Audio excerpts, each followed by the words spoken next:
வணக்கம் ஃப்ரெண்ட்ஸ். இன்னைக்கு வந்து சூப்பரான குதிரைவாலி அரிசியில இனிப்பு கொழுக்கட்டை செட்டிநாடு ஸ்டைல்ல எப்படி பண்ணலான்னு பார்க்கலாம் வாங்க. இன்கிரீடியன்ஸ் அளவு சொல்லிடுறேன், வாங்க பார்க்கலாம். இந்த உலக்குல 1.5 உலக்கு வந்து இட்லி அரிசி, அரை உலக்கு வந்து குதிரைவாலி அரிசி. ஒரு 4 மணி நேரம் ஊறலாம். அதுக்கும் மேல வந்து ஊறுனாலும் பரவாயில்ல. ஏன் வந்து குதிரைவாலி வந்து கம்மியா போட்டேன் அப்படின்னா, அது வந்து கொஞ்சம் வந்து பிசுபிசுப்பு தன்மை இருக்கும். பொங்கலுக்குன்னா குழஞ்சு வர்றப்ப நல்லா இருக்கும். கொழுக்கட்டைக்கு வந்து இந்த ரேஷியோல போட்டாதான் குழந்தைகளும் சாப்பிடுவாங்க. அது எவ்வளவு வந்து நல்லதுன்னாலும் ரொம்ப ஃபுல்லா வந்து அதே போடுறப்ப ஒரு சில டிஷ்ஷுக்கு தான் நல்லா இருக்கும். இதுக்கு வந்து இந்த ரேஷியோல போடுறப்பதான் வந்து கொழுக்கட்டை வந்து இந்த ஸ்ட்ரக்சர் வந்து கரெக்டா வரும். அதனால குதிரைவாலி அரை உலக்கு போடுங்க, இட்லி அரிசி வந்து 1.5 உலக்கு போடுங்க, கரெக்டா இருக்கும். இது இப்ப வந்து முடிஞ்ச வரைக்கும் நைஸா அரைச்சுக்கலாம். இது இப்ப அரைச்சுக்கலாம். நீங்க வந்து குவான்டிட்டி அதிகமா பண்றீங்கன்னா கிரைண்டர்ல கூட வந்து போட்டுக்கோங்க. வந்து இந்த தோசை மாவு பக்குவத்துல அந்த அளவு வந்து அரைச்சுக்கோங்க. இது வெல்லம் வந்து பாகு காய்ச்சிக்கலாம். வெள்ளத்துல வந்து மேக்சிமம் கல் இருக்கும், அதனால பாகா காய்ச்சிட்டு வடிச்சிட்டு அதுக்கப்புறம் இதோட ஆட் பண்ணிடலாம். இந்த அரிசி மாவு வந்து ஒரு 400 கிராம் கிட்ட இருக்கும். அரை கிலோக்கு 100 கிராம் கம்மியா இருக்கு. வெல்லமும் வந்து நான் 400 கிராம் எடுத்திருக்கிறேன். வெல்லம் வந்து பாகு காய்ச்ச ஒரு 1/4 டம்ளர் தண்ணி ஊத்துறேன். வெல்லமே வந்து கொஞ்சம் தண்ணி விடும், அதனால தண்ணி வந்து அளவா வச்சுக்கிட்டா போதும். 8 ஏலக்காய் எடுத்திருக்கேன். இது வந்து நீங்க இப்படி சின்ன ஜார் இருந்துச்சுன்னா அதுல போட்டுக்கோங்க. அப்படி இல்லாட்டி அந்த நுணுக்கிற கல்லுல வச்சு ஒரு 1 பாதியமா கூட நுணுக்கி எடுத்துக்கோங்க. ஏலக்காய் வந்து 1 பாதியமா வந்து மிக்சியில போட்டாச்சு. பாகு பாருங்க கொதிக்குது. தண்ணி பாருங்க எவ்வளவு, வெள்ளத்துல பாருங்க எவ்வளவு தண்ணி விடுதுன்னு. 1/4 டம்ளர் தண்ணி ஊத்துனதுக்கு எவ்வளவு தண்ணி ஆயிருக்கு பாருங்க. இன்னும் அதெல்லாம் உருகி வர்றப்ப இன்னும் தண்ணி அதிகமா விடும். நல்லா கொதிச்சு வந்தோன்னே நம்ம இந்த அரிசி மாவோட போட்டு வதக்கி எடுத்துக்கலாம். வெல்லம் நல்லா கொதிச்சிருச்சு. இது இப்போ ஆஃப் பண்ணிடலாம். தேங்காய் பாருங்க இந்த அளவு வந்து திருவி வச்சிருக்கிறேன். இனிப்பு கொழுக்கட்டைக்கு தேங்காய் இப்படி திருவி போட்டா ரொம்ப டேஸ்டா இருக்கும். வடைச்சட்டி வந்து நல்லா காஞ்சிருச்சு. 2 ஸ்பூன் வந்து கடலெண்ணெய் வந்து ஊத்துறேன். இந்த ஸ்பூன் அளவுல 1 ஸ்பூன் வந்து நெய் ஊத்துறேன். ஃபர்ஸ்ட் இந்த தேங்காவை போட்டுக்கலாம். ஏலக்காவை போட்டுடலாம். தேங்காய் ரொம்ப வதங்கணுன்ட்டு நல்லா இல்லை. எள்ளு இருந்தா கூட கொஞ்சம் எள்ளு போடலாம். ஒரு நல்ல இன்கிரீடியன்ஸ் வந்து எதுல வந்து போட்டா நல்லா ஒரு டேஸ்ட் கிடைக்கும், குழந்தைகளுக்கும் நல்ல இன்கிரீடியன்ஸ் ஆட் ஆகுமோ அது மாதிரி கூட நம்ம ஆட் பண்ணிக்கலாம். இப்போ வந்து இந்த மாவை ஊற்றிடலாம்.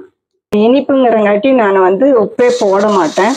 ஒரு சிலர் வந்து அந்த ஒரு பிஞ்ச் உப்பு போடுவாங்க, நான் வந்து போட மாட்டேன். அப்படியே இனிப்போட டேஸ்ட் தெரியறது தான் ரொம்ப பிடிக்கும். அப்படியே இப்போ இந்த வெல்லத்தையும் ஊற்றிடலாம்.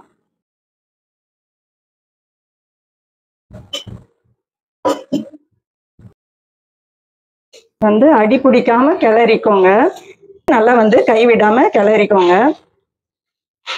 லிக்விடா இருக்கு, அதனால வந்து கொஞ்சம் ஹை ஃப்ளேம்ல வச்சே வந்து கிளறுங்க. ஆனா வந்து அடி பிடிக்காம கிளறிக்கோங்க. ஃபர்ஸ்ட் இது வந்து வடிகட்டி ஊத்துறப்ப எல்லாம் வெல்லம் இதெல்லாம் வந்து வடிகட்டி ஊத்துறப்ப அப்ப வந்து ஃபுல்லா சிம்ல வச்சிருங்க. ஊத்துனதுக்கு அப்புறம் வந்து கொஞ்சம் அடி பிடிக்காத மாதிரி ஸ்டெப் பை ஸ்டெப்பா இன்க்ரீஸ் பண்ணிக்கோங்க ஃப்ளேமை.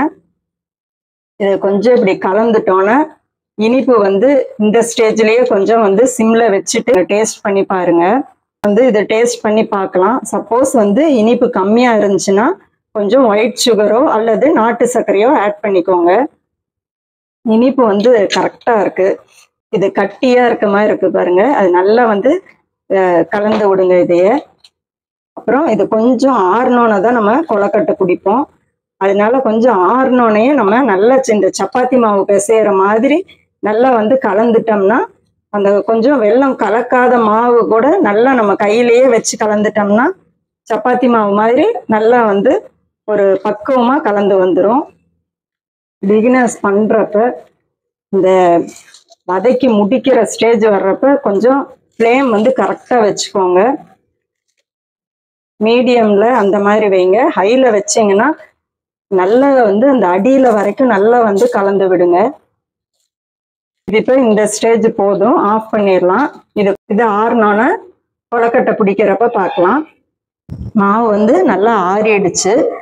இது வந்து இப்போ பாருங்க, இந்த மாதிரி கொஞ்சம் வெள்ளையா இருக்குல்ல, இந்த வெல்லம் கலக்காததெல்லாம் இப்படி கலந்து விட்டுருங்க.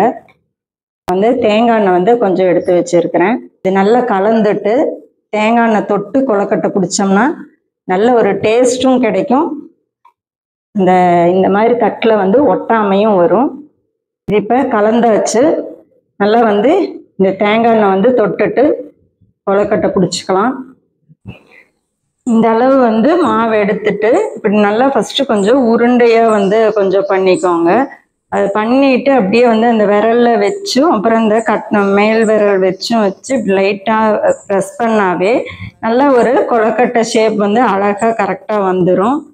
இது நல்லா ஃபுல்லா வந்து தண்ணி வந்து உல வச்சு இப்படி தண்ணி கொதிச்சோன்னா இது வந்து 2 பிளேட் நிறைச்சி வந்துச்சு இந்த அளவுக்கு. இது வந்து நல்லா வந்து ஆவியில வந்து வேக வச்சு எடுத்துக்கலாம். இது ஒரு 1/4 மணி நேரம் வந்து நல்லா வந்து வேக விடுங்க. அப்புறம் அந்த தண்ணி கொதிச்சோன்னு அதுக்கப்புறம் வந்து இந்த கொலக்கட்டையை வேக வைங்க. ஒரு 1/4 மணி நேரம் வெந்தோன்னே நம்ம பார்க்கலாம். வெந்துருச்சு, நம்ம பார்க்கலாம். சூப்பரான கொலக்கட்டை தயார். அல்டிமேட்டா இருக்கு பாருங்க. நல்லா வந்து ஒன்றும் டச் ஆகாம நல்லா சூப்பரா வந்து இருக்குது. இது இப்போ சாப்பிட்டு பார்க்கலாம். குதிரைவாலி இனிப்பு கொலக்கட்டை செட்டிநாடு முறையில எப்படி பண்றதுன்னு பார்த்தோம். அது இப்போ சாப்பிட்டு பார்க்கலாம். அதுக்கு முன்னாடி வந்து கொடி டிப்ஸ் வந்து இன்னைக்கு என்ன அப்படின்னு பார்க்கலாம். நல்லா உடம்பா இருக்கிறவங்க உடம்பு கம்மி பண்ணணும், நல்ல ஒரு ஆரோக்கிய முறையில வந்து உடம்பு கம்மி பண்ணணும், இளைக்கணும், வெயிட் லாஸ் பண்ணணும் அப்படின்னு நினைச்சிங்கன்னா கண்டிப்பா வந்து காலையில எம்டி ஸ்டொமக்ல வெறும் வயிற்றுல நல்ல ஒரு வெதுவெதுப்பான தண்ணியில நல்ல வெதுவெதுப்பான குடிக்கிற தண்ணியில தேன் வந்து 1 கிளாஸ் தண்ணிக்கு தேன் ஒரு 5 ஸ்பூன் தேன் நல்லா வந்து இயற்கையான நல்ல வந்து நல்ல மலை தேன் அந்த மாதிரி நல்ல தேன் வாங்கி இயற்கை அங்காடியில் எங்கே உங்களுக்கு வந்து நல்ல தேன் கிடைக்குதோ அந்த இடத்துல தேன் வாங்கிட்டு அதை தொடர்ந்து வந்து ஒரு 6 மாத டைம் எடுக்குதோ, 1 வருஷம் 1.5 வருஷம் டைம் விடாமுயற்சியில் நீங்கள் கம்பல்சரி எம்டி ஸ்டொமக்கில் அந்த தண்ணியில் நல்ல ஒரு 5 ஸ்பூன் தேன் கலந்து டெய்லி வந்து குடிச்சிட்டு ஒரு 20 நிமிஷம் கழிச்சு வந்து உங்களோட பிரேக்ஃபாஸ்ட் எடுத்துக்கலாம். கம்பல்சரி ஒரு லிமிட் வச்சுக்கோங்க. ஒரு 2 இட்லி 3 இட்லிக்கு அப்புறம் ஏதாவது ஒரு ஃப்ரெஷ் ஜூஸு, சுகர் போடாமல் 2 இட்லி ஒரு ஃப்ரெஷ் ஜூஸு, ஒயிட் சுகர் போடாமல் ஏதாவது ஒரு ஃப்ரெஷ் ஜூஸ், சாத்துக்குடி ஜூஸு, மாதுளை ஜூஸு, இதெல்லாம் வந்து பால் கம்மியாக ஊற்றியோ இல்லை பால் ஊற்றாமல் வெறும் ஃப்ரூட்ஸாகவே போட்டு ஜூஸ் வந்து அடித்து குடிச்சுக்கோங்க. அதே மாதிரி முட்டை சாப்பிட்டீங்கன்னா மஞ்சக்கரு எடுத்துட்டு வெள்ளைக்கரு கொஞ்சம் சாப்பிட்டுக்கோங்க. நான்வெஜ்ஜில் மீன் கொஞ்சம் எடுத்துக்கோங்க. அதே வந்து கொஞ்சம் ரொம்ப ஆயில் ஊற்றி அப்படி வந்து ஃப்ரை பண்ண மீன் அவ்வளோக்கு பொரிச்ச ஐட்டம், எண்ணெயில் பொரிச்ச ஐட்டம் வந்து கம்மி பண்ணிடுங்க. இந்த பேக்கரி ஐட்டம் தொடவே கூடாது. சம்டைம்ஸ் வந்து பசிக்குது, ஈவினிங் ஏதாவது ஸ்நாக்ஸ் சாப்பிடணும் அப்படின்னா நீங்கள் இந்த மாதிரி முளை கட்டின பயிறு, அதை தாளிச்சது அந்த மாதிரி எடுத்துக்கலாம். நிறையா வந்து ஆயில் ஃப்ரீயாக இருக்கிறதா வந்து எடுத்துக்கலாம். அதே மாதிரி சிக்கனுக்கும் கிரேவி கொஞ்சம் எடுத்துக்கோங்க. சிக்கன் வந்து ரொம்ப நைட் நேரம் சாப்பிடாதீங்க. நைட்டு நல்லா வந்து சிக்கன் சாப்பிட்டுட்டு தூங்குனா நல்லாவே உடம்பு வந்து ஏறுமோ ஒழிய கம்மியாகாது. வெஜிடபிள் வச்சு குருமா, அப்புறம் லிமிட்டாக சப்பாத்தி, ஆயில் கொஞ்சம் கம்மியாக ஊற்றி இது மாதிரி நீங்கள் உடம்பு வந்து கண்டிப்பாக வந்து கம்மியாகும். ஆனால் இது மாதிரி விஷயங்கள் கம்பல்சரி வந்து ஃபாலோ பண்ணணும். நீங்கள் நைட் நேரம் வந்து நல்லா பரோட்டா வச்சு நல்லா டம்ப் பண்ணி சாப்பிட்டீங்கன்னா வந்து கண்டிப்பாக வந்து உடம்பு கம்மியாகாது. அதே மாதிரி பார்லி கஞ்சி இடையில குடிக்கலாம். நிறைய வந்து நீர் சத்தான காய்கள் சேர்த்திக்கலாம். கலோரி கொஞ்சம் கம்மியாக இருக்க விஷயமா சேர்த்திக்கணும். தண்ணி வந்து நிறைய குடிக்கணும்.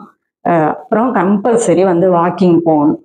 சைக்கிளிங்கோ, வாக்கிங்கோ, எக்ஸசைஸோ உங்களால் முடிஞ்ச அளவுக்கு உங்களுக்கு தெரிஞ்ச மாதிரி இல்லை யூடியூப்ல பார்த்தோ அந்த மாதிரி ஒரு எக்ஸசைஸ் வந்து கம்பல்சரி பண்ணணும். அதே மாதிரி ஒரே இடத்துல உட்காந்துட்டு வந்து வேலை செஞ்சுட்டே இருந்தால் உடம்பு கம்மியாகாது. கம்பல்சரி ஒரு 1/2 hour ஒன்ஸ் ஆகுது எந்திரிச்சு கொஞ்சம் வாக் பண்ணணும். தண்ணி ஒரு மீடியம் சூடில் வந்து கொஞ்சம் தொடர்ந்து சுடுதண்ணி குடிக்கணும். இதை ட்ரை பண்ணி பாருங்க. இப்போ வந்து குதிரைவாலி அரிசியில் செட்டிநாடு முறைப்படி செஞ்ச இனிப்பு கொழுக்கட்டை சாப்பிட்டு பார்க்கலாம். சூப்பராக இருக்கு ஃப்ரெண்ட்ஸ். நல்லா வந்து அந்த தேங்காய் வந்து எண்ணெயில இந்த அளவு வந்து வதக்குங்க போதும். கரெக்டாக இருக்கு. அந்த டேஸ்ட் சூப்பராக இருக்கு. குதிரைவாலி வந்து இதுக்கு மேல அரிசி அதிகமா வந்து சேர்த்த வேண்டாம். நீங்க இட்லி அரிசியும் அதிகமா போடுறீங்க அப்படிங்கிறப்ப சேர்த்துங்க. அப்படி இல்லாட்டி இந்த அளவு போடுங்க. இதுவே வந்து அந்த 2 தட்டு நிறைச்சு வந்துருச்சு. இந்த அளவுக்கே வந்து நல்ல 2 தட்டு நிறைச்சு வந்துருச்சு. கண்டிப்பா வந்து நல்ல நல்ல இன்கிரீடியன்ஸ் மிஸ் பண்ணிடாதீங்க. இந்த ஏலக்காய் போடுறது, தேங்காய் இதெல்லாம் வந்து நல்லது உடம்புக்கு. அதே மாதிரி தேங்காய் எண்ணெயில வந்து நல்லா வந்து கையில வந்து அப்ளை பண்ணிட்டு பிடிச்சி வைக்கிறப்ப நல்லது. இதே வந்து இலை இருந்தாலும் வாழை இலை வச்சும் வேக வைக்கலாம். அந்த ஸ்மெல்லு அந்த டேஸ்ட்டுமே அந்த பச்சையம் கிடைக்கும். சூப்பராக இருக்கும். நல்ல ஒரு டேஸ்ட் இருக்கும். நல்ல ஒரு உடம்புக்கும் நல்ல விஷயங்கள் ஆட் ஆகும். கண்டிப்பா இது வந்து இந்த சம்மருக்கு குழந்தைகளுக்கு ஒரு ஸ்நாக்ஸ், சூப்பரான ஒரு பாரம்பரியமான ஆரோக்கியமான ஸ்நாக்ஸ். இதெல்லாம் வந்து உடம்புக்கு சேர்றப்ப ரொம்ப நல்லது. கண்டிப்பா நீங்களும் வந்து சாப்பிடுங்க.